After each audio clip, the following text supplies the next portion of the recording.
প্ৰিয় সতীৰ্থ মৰমৰ ছাত্ৰ ছাত্ৰীসকল, আজি তোমালোকৰ কাৰণে মই এটা ধুনীয়া ট্ৰিক লৈ আহিছোঁ। কিহৰ? ঘনমূল উলিওৱাৰ ট্ৰিক।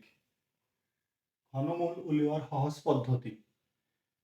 ডাঙৰ ডাঙৰ সংখ্যাৰ ঘনমূল আমি কেনেকৈ ওলাব পাৰিম, আজি এইটো ভিডিঅ'ত আলোচনা কৰিম। তাৰ আগত প্ৰথমতে তোমাক 1 পৰা 9 লৈকে এই সংখ্যাকেইটাৰ ঘনমূল জানিব লাগিব। ঘন জানিব লাগিব। 1ৰ ঘন, 2ৰ ঘন, 3ৰ ঘন, এনেকৈ 9ৰ ঘনলৈকে জানিব লাগিব তোমাক।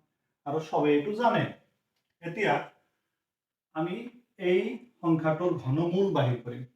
এইটোৰ ঘনমূল কিমান হ'ব?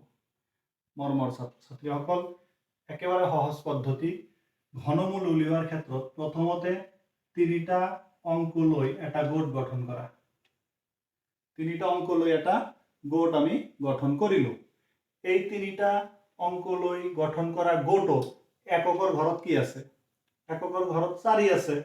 গতিকে 4ৰ ঘনমূলটা আমি চাই লম কিমান আছে। 64। তেনেহলে এককৰ ঘৰত কিমান আছে? 4।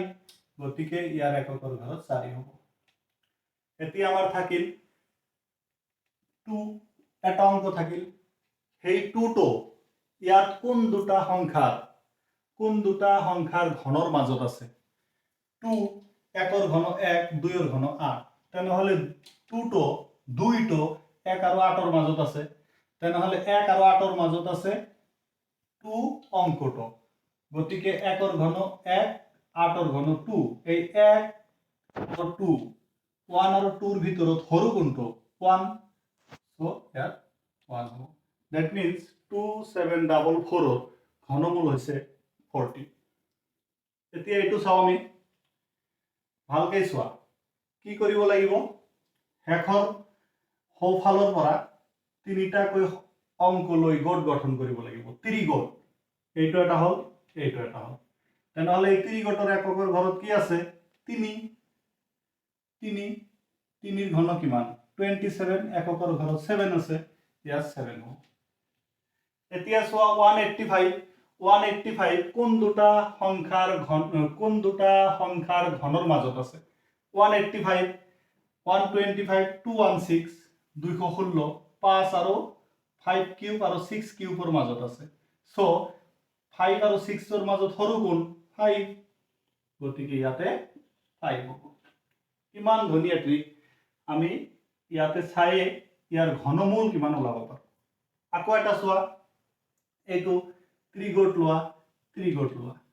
এই ত্ৰিগোটৰ এককৰ ঘৰত 7 আছে। 7 থাকিলে এককৰ ঘৰত 3 বহাব লাগিব। বহালো। এতিয়া থাকিল 250। 250 কোন দুটা সংখ্যাৰ ঘনৰ মাজত আছে? 250। এইটো আৰু এইটো 216 343 ৰ মাজত 250 আছে। সো এই দুটাৰ ভিতৰত সৰু কোন? 6। গতিকে ইয়াতে 6 বহিব। এইটো চোৱা। 3টা 2টা হল। তেনেহলে এই ত্ৰিগোটৰ এককৰ ঘৰত কি আছে? 2। 2 থাকিলে কি হয়? 8 হয়। 8 দিলো। বাকি থাকিল 21। 21 কোন দুটা সংখ্যাৰ ঘনৰ মাজত আছে? 21 21। 8 আৰু 27ৰ মাজত আছে। সো এই দুটাৰ ভিতৰত সৰু 2। তেনেহলে ইয়াতে হ'ব 2। মৰমৰ ছাত্ৰ ছাত্ৰীসকল, নিশ্চয় ভাল লাগিছে। যদি ভাল লাগিছে বেলেগকো চোৱাৰ কাৰণে সুবিধা কৰি দিয়া। তোমালোকৰ কাৰণে মই এটা প্ৰেক্টিস দি দিছো। প্ৰেক্টিসটো কৰিবা আৰু কমেন্ট বক্সত জনাবা। 1728 কিমান হ'ব? Thank you. ধন্যবাদ।